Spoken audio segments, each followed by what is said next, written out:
और मेनली जितने भी मैंने अभी तक पॉडकास्ट किए ना, सबका जो बेसिक वो आया ना निकल के, वो स्ट्रेस है। आज की लाइफ स्टाइल ही ऐसी है। तो आज से 20 साल बाद कैसी लाइफ स्टाइल होगी अगर आप कॉम्पिटिटिव लाइफ स्टाइल बढ़ती जाएगी। आने वाले टाइम में टेक्नोलॉजी का ज़माना है। जब टेक्नोलॉजी हावी होगी तो आप बिल्कुल फिजिकल एक्टिविटी आपकी मिनिमम हो जाएगी। दिन भर आप कंप्यूटर मोबाइल इसी में बिजी रहोगे, खुद के लिए टाइम नहीं निकाल पाओगे, तो ये हार्ट अटैक के केसेस आने वाले टाइम में और बढ़ेंगे। सब चाहते हैं कि हमें ना बैठे हुए जॉब मिले, हमें उधर ही बैठना है, पूरे दिन स्टे करना है, तो वो चीज़ें कहीं ना कहीं ना इस स्ट्रेस लेवल को भी बढ़ा बिल्कुल रही है। बढ़ेगी। जब आप बंद कमरे में कोई भी जॉब करते हो ना, तो आपका स्ट्रेस लेवल हाई रहेगा।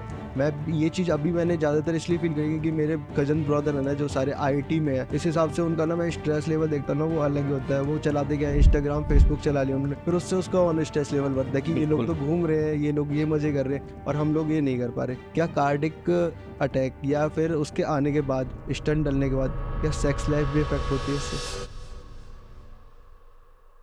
नमस्कार दोस्तों, वेलकम टू द स्वास्थ्य buddy show.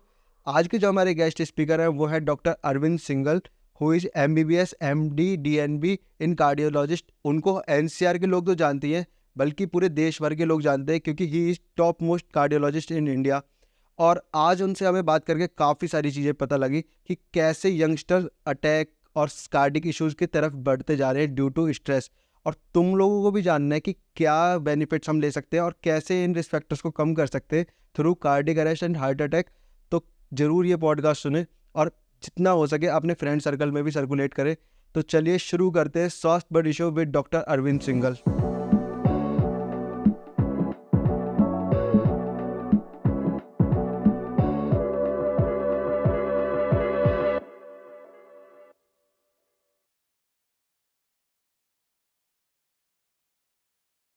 Hello doctor, welcome to the show. Thank as you. A cardiologist आप कैसे देखते हैं कि मतलब पहले 20 साल पहले हम देखते थे कि कभी कभी किसी किसी को सुनता था कि कार्डिक अरेस्ट या हार्ट अटैक वगैरह केसेस वगैरह आए हैं। आज के टाइम पे बहुत ज़्यादा नॉर्मल हो चुका है और अगले 20 सालों में तो मुझे लगता है कि ये तो हर फैमिली मेम्बर में आ ही जाएगा, किसी ना किसी को कार्डिक अरेस्ट या हार्ट अटैक की प्रॉब्लम। तो किस तरह से देखते हैं आप इस चीज़ को? जो हार्ट अटैक बेसिकली क्यों होता है, सबसे पहले समझने की ये ज़रूरत है। हार्ट अटैक तब होता है जब हार्ट की नसों में ना अचानक ब्लड फ्लो बंद हो जाता है। Patient develop sudden chest pain. जो हार्ट अटैक पहले more than 50 year age group में होता था, वो आजकल बहुत यंग एज में मिल रहा है। आजकल हार्ट अटैक की कोई एज ग्रुप बची ही नहीं है। अभी अभी लास्ट वीक इंजीनियरिंग कॉलेज का 21 साल का लड़का when driving the car suddenly develop chest pain, then rush to the metro hospital Faridabad.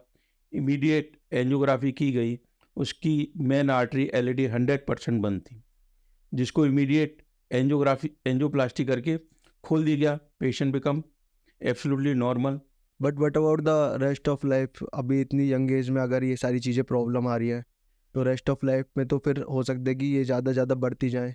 जो मेन फैक्टर है यंग एज में हार्ट अटैक का, वो है सबसे important unhealthy life style, lack of physical activity. आजकल ऑफिस गोइंग में फिजिकल एक्टिविटी मिनिमम है, स्मोकिंग है, और आपका शुगर है, बीपी है।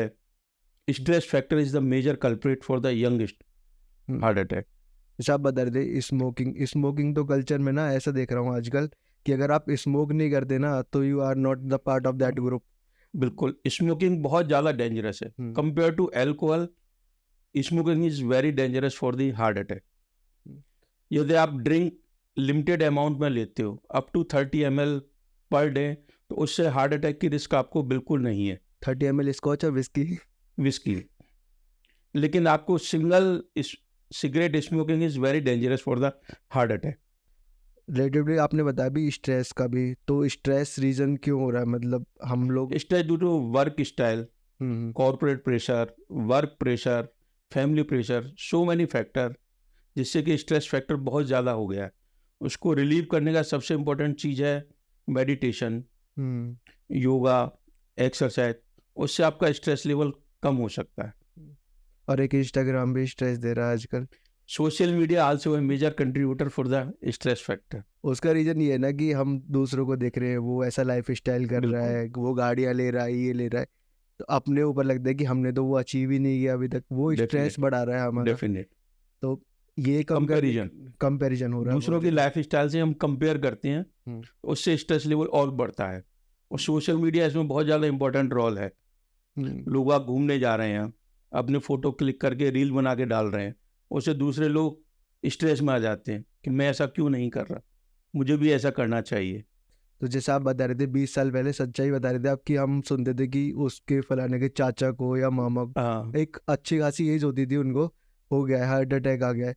बट सच में ही अभी ना ऐसा हो चुका है कि बहुत नॉर्मल एज ऑफ पीपल हो गए ना, लाइक बिल्कुल हमारी तरह के 25-30 साल के लड़के हो गए, बिल्कुल। उनको आजकल भी तो कॉलेज गोइंग बच्चों को भी हार्ट अटैक आने लग गया है। और ड्यू टू स्ट्रेस ओनली। जो ना उनमें कोई रिस्क फैक्टर नहीं है, शुगर नहीं है, बीपी नहीं है, only risk factor smoking, obesity, these are the main factor. तो क्या इन्वेस्टिगेशंस होनी चाहिए इससे पहले, मैं क्या मेडिकल चेकअप्स करा लूँ अपने कि मुझे पता लग जाए कि हाँ ये मैं बच सकता हूँ इस चीज़ से? 20 ईयर की एज के बाद हम्म। हर पर्सन को अपने routinely yearly ECG, echo, lipid profile, blood sugar level, BP measurement, thyroid, ये रेगुलर कराते रहना चाहिए। यदि आपको कोई भी सिम्टम लगते हैं, जैसे चलने में छाती में भारीपन होना, जिसको कि एंजाइना बोलते हैं, उस केस में आपको टीएमटी करा लेना चाहिए। ये इको टीएमटी नॉर्मल निकलते हैं, उसके बावजूद भी आपको सिम्टम है, then go for CT coronary angio.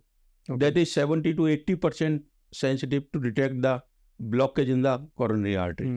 But doctor जैसा बताते हैं कि सीटी जो होती है वो इतना बेटर नहीं होती, इसके कंपेरेटिव तो हमें पहले टीएमटी पे फोकस रखना चाहिए ना। बिल्कुल। तो बेसिकली मेरे को तो पता है एक्चुअली, क्या आप ऑडियंस को बता देंगे टीएमटी होती क्या है? टीएमटी में बेसिकली आपको हार्ट पे स्ट्रेस देते हैं, जैसे ट्रेडमिल होता है तो उस पर दौड़ाते हैं पेशेंट को, उसके कार्डियक टीएमटी के ना 3-3 मिनट की 4 स्टेज होती है। उस हर स्टेज में आपका एंगल बढ़ता है और स्पीड बढ़ती है। हार्ट पर स्ट्रेस देते हैं, उसके बाद देखते हैं कि हार्ट में स्ट्रेस ले रहा है या नहीं ले रहा। यदि हार्ट में कोई ब्लॉकेज होगा जो कि मोर देन 70% होगा, तो उसमें टीएमटी में चेंजेस आएंगे। यदि कोई ब्लॉकेज नहीं है, टीएमटी में चेंजेस आने के चांसेस बहुत मिनिमम है। कई बार फाल्सली नेगेटिव भी या फाल्स पॉजिटिव भी चेंजेस आ जाते हैं। इसलिए यह टीएमटी ठीक है, पेशेंट को सिम्टम है, then you go for angiography, either CT angio और इन्वेजिव एंजियो। इन्वेजिव, जैसा आप बता रहे थे एंजियोग्राफी, तो ये तो शायद इंश्योरेंस में भी कवर होता है ना? बिल्कुल, इंश्योरेंस में एंजियोग्राफी कवर होता है, तो सीटी एंजियो भी कवर होता है। अपने 24 आवर्स के लिए अगर वो एंजियो करा सकते हैं कि हाँ इंश्योरेंस यदि किसी पेशेंट को चेस्ट पेन है तो वो हॉस्पिटलाइज होके अपनी एंजियोग्राफी करा सकता है। इंश्योरेंस वाले केस में 24 घंटे के लिए हॉस्पिटलाइजेशन कंपलसरी होता है। आपने जैसे लाइफ स्टाइल का बताया, मैं देखता हूँ जो कुछ लोग ऐसे होते हैं जो खूब मज़े ले रहे हैं आज के टाइम पे, बियर पी रहे हैं, विस्की पी रहे हैं, अपना जंक फूड वगैरह खा रहे हैं, बट एंजॉय कर रहे हैं लाइफ को, उनको तो कुछ नहीं हो रहा। बट जो लोग काफ़ी ज़्यादा सेंसिटिव हैं टुवर्ड्स दीज थिंग, वो रूखी रोटी खा रहे हैं, लाइफ स्टाइल मेंटेन कर रहे हैं, उनको बहुत ज़्यादा कार्डियक अरेस्ट के केसेस आ उनमें रहे दो मेजर फैक्टर होते हैं, एक तो स्ट्रेस फैक्टर, दूसरा family history of the cardiac disease. हैं। या फैमिली में पेरेंट्स को किसी को भी 50 साल से कम उम्र में हार्ट अटैक आया है, तो उनमें बच्चों में चांसेस ज़्यादा होते हैं हार्ट अटैक होने के। ऐसे पेशेंटों को ज़्यादा अवेयर रहना चाहिए, अपने रेगुलर चेकअप कराते रहना चाहिए। कभी भी छाती में भारीपन हो तो उसको इग्नोर नहीं करना चाहिए। तो क्या ये जेनेटिकली भी मतलब बहुत ज़्यादा मोटिव होता है होगा इसका? तो yes, genetic factor also important for the young MI. जहाँ फैक्टर्स की बात हो ही रही है, तो मैं जानना चाहूँगा कि जिसको पहले से बीपी है या डायबिटीज़ है या थायराइड है, तो उनको क्या मैटर करता है? Sugar is the silent killer for the body. जो भी मरीज डायबिटीज के हैं उनको धीरे धीरे हार्ट की सब नसों में ब्लॉकेज बन जाते हैं। उनमें सबसे ज़्यादा रिस्क रहती है हार्ट अटैक की और ब्रेन स्ट्रोक की। ऐसे मरीजों को जरूरी है कि प्रॉपर शुगर अपना कंट्रोल रखें, डाइट से, फिजिकल एक्टिविटी से और दवा से। यदि आप रेगुलर शुगर कंट्रोल रखोगे तो आपको हार्ट अटैक के चांसेस कम होंगे, खत्म नहीं होते कभी भी। What about Covishield? आजकल बहुत सारी कोविशील्ड वैक्सीनेशन वाले केस में जो रिस्क ऑफ हार्ट अटैक था वो वेरी लेस देन 0.001%। वो भी रिस्क इनिशियली 6 वीक थे after vaccination. After 6 week no cases reported as a heart attack. तो 6 वीक्स में आए थे क्या कुछ केसेस इसके? कुछ केसेस में कोविशील्ड से भी और कोविड दोनों की वजह से कोएगुलेबिलिटी बढ़ गई थी, उन केसेस में कुछ हार्ट अटैक हुए थे, बट नाउ लेकिन रिसेंटली कोई हार्ट अटैक अभी रिपोर्टेड नहीं है due to Covishield. Due to Covishield. Sir difference क्या है बिटवीन हार्ट अटैक और हार्ट फेलियर में? बेसिकली हार्ट अटैक कब होता है? हार्ट अटैक होता है जब हार्ट की नसों में ना ब्लॉकेज बनने से ना ब्लड सप्लाई कम हो जाती है। हम्म, उसमें क्या है, सडनली ब्लड सप्लाई कम हुई, हार्ट को ब्लड कम मिला, patient develop chest pen. Heart failure होता है वो तब होता है जब हार्ट की पंपिंग कम हो जाती है। हम्म, उस केस में जो मेन सिम्टम होते हैं वो सांस फूलना होता है, पैरों में स्वेलिंग आना। सांस फूलना कई बार कम चलने पर भी फूल सकती है। कुछ पेशेंट ऐसे होते हैं जिनको सीधा लेटने पर सांस फूलती है, जैसे ही वो बैठ जाते हैं तो सांस में आराम मिल जाता है। ये टिपिकल सिम्टम होते हैं कि पेशेंट का हार्ट बहुत वीक है और पेशेंट को हार्ट फेलियर डेवलप हो गया है। अगर कोई चेक करे उसकी heart beat, normal heart beat 72 होती है, उससे ज़्यादा है, तो क्या उससे भी थोड़ा बहुत सिम्टोमेटिक हो सकता है कि इसको हार्ट का कोई इशू आ रहा है?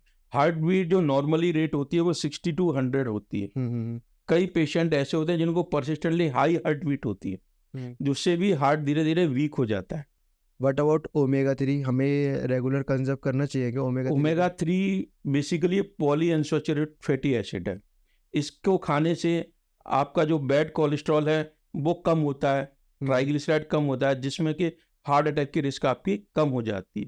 तो ओमेगा 3 फैटी एसिड है, बेसिकली ये फिश में मिलता है, फ्लैक्सीड होते हैं, अलसी के बीज, इसमें भी पाया जाता है।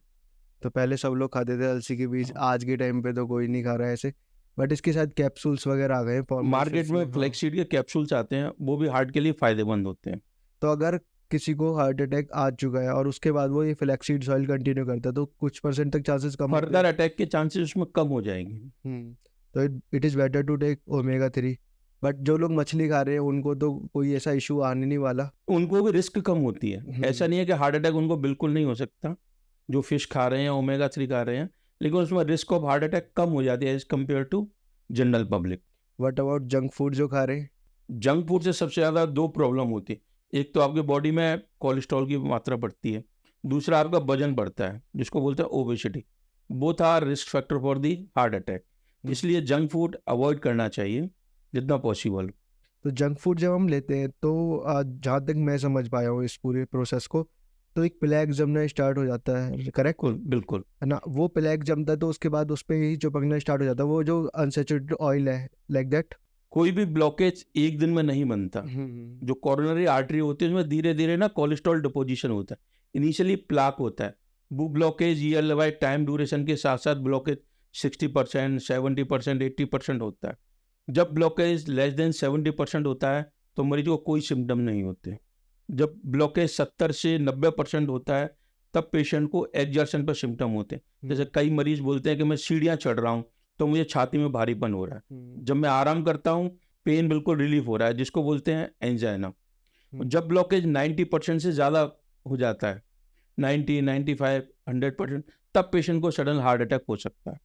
अगर वो पहले इस चीज़ का चेकअप करा ले, बिल्कुल, यदि वो रेगुलर सीटी एंजियो कराए तो उसको इनिशियल स्टेज में पता चल सकता है कि मेरे हार्ट की नसों में 40% ब्लॉकेज है या 50% ब्लॉकेज है, तो वो प्रिवेंशन लेगा तो हार्ट अटैक के चांसेस कम हो जाएंगे। That's why prevention is better than definite. What about gym supplements? या जो लोग जिम जा रहे हैं तो उनके केसेस तो बहुत ज़्यादा आते हैं ना आजकल की, इनको हार्ट अटैक, और बहुत यंगस्टर्स होते हैं, ऐसा भी नहीं कि Definitely. बहुत ज़्यादा हाई एज है उनकी, तो उसमें क्या करना चाहिए? जिम नहीं जाना चाहिए क्या हम नहीं, लोगों को? जिम आप जाओ, जिम जाने में कोई बुराई नहीं है, लेकिन जिम में सबसे ज़्यादा जरूरी है आपको कार्डियक एक्सरसाइज करना चाहिए, जिसमें कि ट्रेडमिल होता है, साइकिलिंग होता है, वो सबसे ज़्यादा ना हार्ट के लिए बेनिफिशियल होता है। एक्सेसिव वेट लिफ्टिंग हार्ट के लिए नुकसानदायक होता है। हार्ट अटैक जिम में इसलिए हो जाते हैं कि वो ओवर एक्जर्शन करते हैं, लिमिट से ज़्यादा वेट उठाना, लिमिट से ज़्यादा एक्सरसाइज करना, उससे भी प्लाग रप्चर होके ना सडन हार्ट अटैक होके पेशेंट डेवलप कार्डियक अरेस्ट। तो एवरीथिंग इन एक्सेस तो करता ही है बिल्कुल। प्रॉब्लम। जैसा आपने बताया ना कि whisky 30 ml is enough, but 30 लेकिन ml उसको कंट्रोल करना बड़ा मुश्किल होता है हर किसी के लिए, जी 30 ml पे रुकता कोई नहीं है और उससे ऊपर जाता है सब, तो फिर जब फिर वो हार्मफुल होता है। आप लिमिट में लोगे तो दैट इज बेनिफिशियल। लिमिट में तो चपाती भी अच्छी है, एक्सेस ऑफ चपाती तो ओबेसिटी बढ़ाती है, डेफिनेट। बट हम लोग समझते नहीं है कि हाँ ठीक है हम ले जा रहे हैं जो भी हम ले रहे हैं ना, अगर हम लिमिट में हुए तो एवरीथिंग लिमिट में लोगे तो सब कुछ अच्छा है। अगर किसी को पहले से ही स्टंट डला हुआ है तो उसे क्या प्रोटेक्शन रखनी चाहिए, क्या लाइफ स्टाइल मेंटेन करके चलना चाहिए आगे के लिए? सबसे जरूरी है जिस पेशेंट को स्टेंट डल चुके हैं तो मतलब कि he is the heart patient, उसको आगे एक तो अपनी दवाइयाँ रेगुलर लेनी है, रेगुलर डॉक्टर के टच में रहना है, अपनी मर्जी से कोई भी दवाई बंद नहीं करनी, स्पेशली जो ब्लड थिनर मेडिसिन है उसको बिल्कुल बंद नहीं करना। वो टाइम के साथ साथ ब्लड थिनर मेडिसिन कम हो जाती है लेकिन बंद नहीं होती। दूसरा, उसको हेल्दी लाइफस्टाइल मेंटेन करना है, जिसमें सबसे इम्पोर्टेंट चीज़ है ब्रिस्क वॉकिंग, जिसमें 30 minute 3 kilometre 5 day in a week आपको वॉक करनी है। थर्ड चीज़ है प्रॉपर डाइट कंट्रोल, जिसमें आपको शुगर मैनेजमेंट करना है, लो फैट डाइट लेनी है, लो सॉल्ट डाइट लेनी है, वो सबसे इम्पोर्टेंट है। जैसा बताते हैं हमारे आयुर्वेदा में चाय, चीनी, मैदा, कड़ी पकवान, बिल्कुल, ये सब रिफाइंड शुगर होते हैं, जिसमें मैदा है, कोल्ड ड्रिंक हुई, सब में रिफाइंड शुगर होती है, जिससे कि आपका कोलेस्ट्रॉल भी बढ़ता है और ओबेसिटी भी बढ़ती है। Is it good to follow Ayurveda for the? Definite, naturopathy is always better. मैंने भी नेचुरोपैथी किया है, तो उसमें ना स्ट्रेस मैनेजमेंट के लिए भी काफ़ी सारी शिरोधारा करके एक टेक्निक होती है, जिसको ऊपर से ना बूंद बूंद करके पानी टपकता है। और मैंने अपना स्ट्रेस मैनेज किया था ना, चेक किया था, तो काफ़ी ज़्यादा हाई था। जैसे ही मैंने वो किया तो एकदम सडनली बहुत यदि आप रेगुलर योगा और मेडिटेशन करोगे और रेगुलर वॉक करोगे तो स्ट्रेस लेवल ऑटोमेटिकली आपका कंट्रोल हो जाएगा। और मेनली जितने भी मैंने अभी तक पॉडकास्ट किए ना, सबका जो बेसिक वो आया ना निकल के, वो स्ट्रेस है। स्ट्रेस, बिल्कुल, आज की लाइफ स्टाइल ही ऐसी है।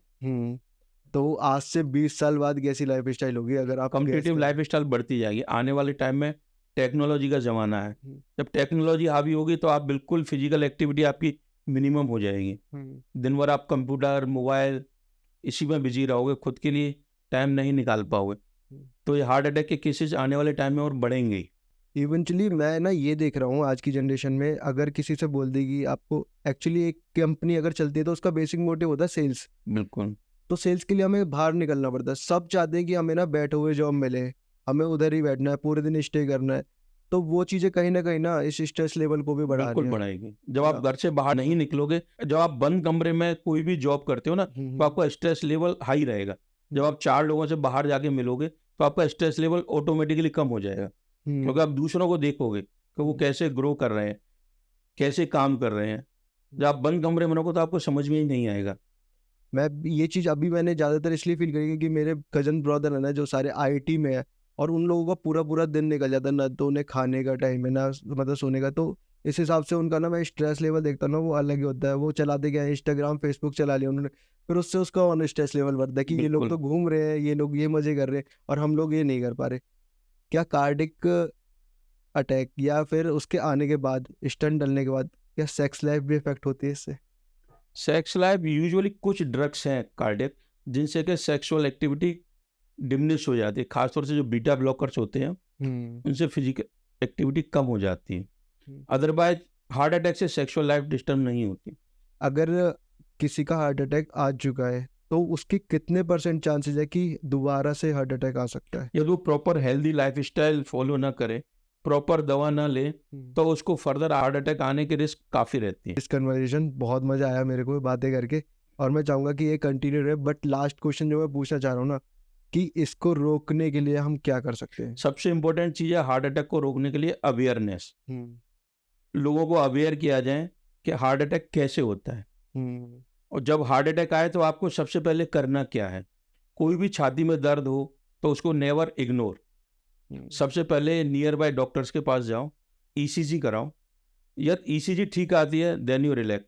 यदि ईसीजी में कोई भी चेंजेज आते हैं तो सबसे पहले कार्डियोलॉजिस्ट के पास जाओ, एडमिट होकर प्रॉपर अपने इन्वेस्टिगेशन करवा, क्योंकि उसमें ईसीजी में चेंजेज है तो ब्लॉकेज हो भी सकता है, नहीं भी हो सकता। नहीं होता है तो दैट इज गुड, यदि होता है then go for further treatment. Risk ना लें। कोई भी चेस्ट पेन को ना कभी भी इग्नोर ना करें।